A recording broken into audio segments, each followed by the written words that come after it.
Alors, actu sur autoactu.com concernant Renault, qui vend désormais davantage de Zoé que de modèles diesel. Le diesel est tombé à 18% des ventes, en particulier en juillet, soit moins que les électrifiés, dont mild hybride, qui ont représenté près de 22% des ventes. Depuis le début de l'année, Renault vend même davantage de Zoé que de modèles diesel au particulier. Alors, le mild hybride, est-ce qu'on peut vraiment considérer ça comme des véhicules électrifiés? C'est un petit peu limite. Certes, ils sont légèrement électrifiés, mais vraiment, c'est quasiment inutile, hein, l'électrification de ces véhicules. En juillet, pour la première fois, la Zoé a été le best-seller de Renault sur le canal de particuliers, tout un symbole. La forte chute des ventes de Clio n'y est pas étrangère néanmoins, avec 3,5% de part de marché. La Zoé se classe dans le top 5 des ventes, à particulier en juillet, place qu'elle occupait déjà en juin, avec 3,9% de part de marché. Depuis le début de l'année, Renault vend même davantage de Zoé, 13 783 unités, que de diesel, 11 514 unités auprès des particuliers, selon les données du SIV traitées par Autoways. L'ensemble des véhicules électriques a pesé près de 5,6% du mix total en juillet, et près de 8,1% des ventes à particuliers et 7,3% sur 7 mois. Donc, petit aparté, hein, les chiffres de juillet, on les aura, je pense, dans les prochains jours. C'est toujours un peu long, hein, ça prend au moins 7-8 jours, voire 9, pour les avoir. Donc on verra bien. Je pense que d'ici peut-être la fin de la semaine, on les aura. On verra. Le plan de relance joue à plein auprès des particuliers, alors que les ventes d'électrique auprès des entreprises, dont Leaser, ne prennent pas l'électrique, n'a pesé que 2,7% de leur achat en juillet, soit moins que le cumul de l'année 4,1. Les entreprises privilégient encore largement le diesel, 54,1% de leur mix en juillet. Ah oui, quand même.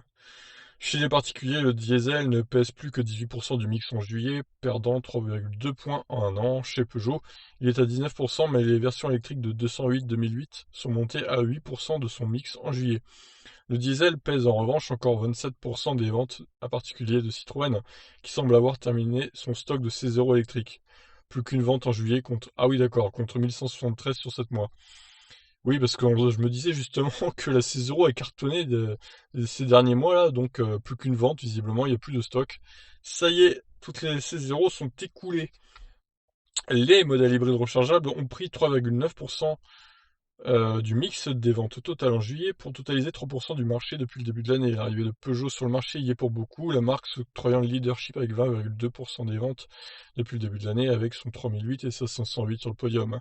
Partagé avec le D7 Crossback, 10,8% de PDM, l'Outlander, dont l'arrêt de mort a été signé en Europe d'ici la fin de l'année, se classe quatrième sur 7 mois, mais second en juillet avec un bond de 272% à 659 unités vendues. On dirait bien que Mitsubishi tente d'écouler vraiment les derniers stocks là, du Outlander. Renault avec son Captur et Citroën avec son C5 Aircross sont pour l'instant des nains sur ce marché, mais sont encore en phase de lancement. Incluant les modèles mild hybrides, le segment des modèles hybrides a gagné 93% en juillet pour peser 10,2% du marché total. Sur le podium, un véritable hybride, le Toyota CHR s'octroie 12% du marché en juillet, suivi de deux mild hybrides, le Ford Puma à 8,2% du marché et la Suzuki Swift à 7,2%. Alors dommage que le Ford Puma n'existe pas en électrique d'ailleurs. C'est une jolie voiture. Certains créeront scandale parce que c'est un peu... ils diront que c'est un scandale d'avoir transformer la petite Ford Puma des années 90-2000 en SUV, mais moi j'aime bien.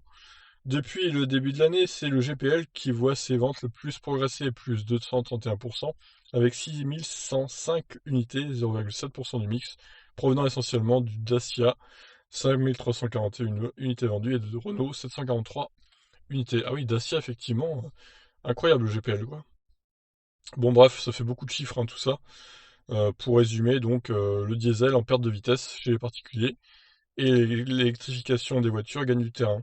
À retenir aussi que Citroën a visiblement plus de stock de C0. Bon, c'est pas étonnant parce que là, franchement, ils avaient coulé d'une façon assez importante. D'ailleurs, je vais regarder s'il est toujours en vente sur leur site. Alors, elle y est toujours, mais tout comme la Imehari, il n'y a plus les prix. Donc, je me dis que c'est louche. C'est louche. En même temps, la Imehari, c'est pareil, hein. Une grosse perte de vitesse, hein, pour la Imehari. C'est bizarre, il n'y a plus les prix, hein.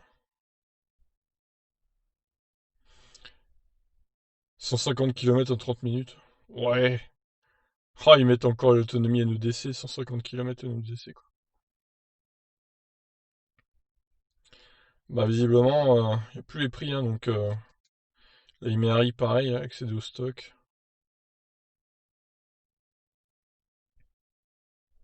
195 km de décès. Ouais. Ouais, bon bah les deux, hein, je pense que du coup, c'est fini pour leur carrière. Donc c'est pas étonnant. En même temps, il était temps que ça s'arrête peut-être, surtout pour la Imehari. Voilà, bah écoutez, on a terminé de cet article, beaucoup de chiffres donc. Et voilà, je vous laisse réagir. Qu'en pensez-vous? Ciao.